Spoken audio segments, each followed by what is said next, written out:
নবম দশম শ্রেণীর গণিতের 3.1-এর 9 নম্বর অঙ্কটি নিয়ে।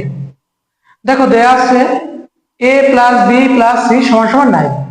তারপর আছে ab + bc + ca = আছে দেওয়া আছে কত 31। প্রদত্ত রাশি আছে a² + b² + c²।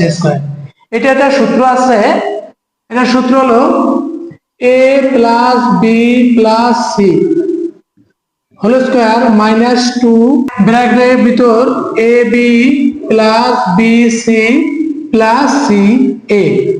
এটা হলো আমার সূত্র a² + b² + c² সূত্র হলো a + b + c whole square -2 ab + bc + ca।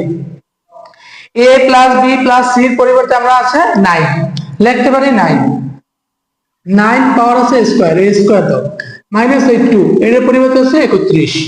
9 এর উপরে স্কয়ার দাও 9 9 81 9 9 81 2 আর 31 গুণ করো 31 × 2 = 62। এটা থেকে এটা বিয়োগ করো থাকে হলো 19। এই 19 হলো আমার অ্যানসার। নবম দশম শ্রেণীর গণিতের 3.1-এর 9 নম্বর অঙ্কটি নিয়ে। দেখো দেয়া আছে a + b + c = 9। তারপর আছে ab + bc + ca = আছে দেওয়া আছে কত 31। প্রদত্ত রাশি আছে a² + b² + c²।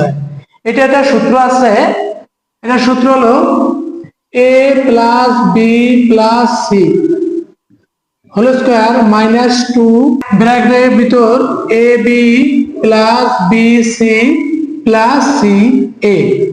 এটা হলো আমার সূত্র a² + b² + c² সূত্র হলো a + b + c whole square -2 ab + bc + ca। a + b + c এর পরিবর্তে আমরা আছে 9 লিখতে পারি 9 পাওয়ার আছে স্কয়ার a স্কয়ার দাও -2 এর পরিবর্তে আছে 31। 9 এর উপরে স্কয়ার দাও 9 9 81 9 9 81 2 আর 31 গুণ করো 31 × 2 = 62। এটা থেকে এটা বিয়োগ করো থাকে হলো 19। এই 19 হলো আমার অ্যানসার।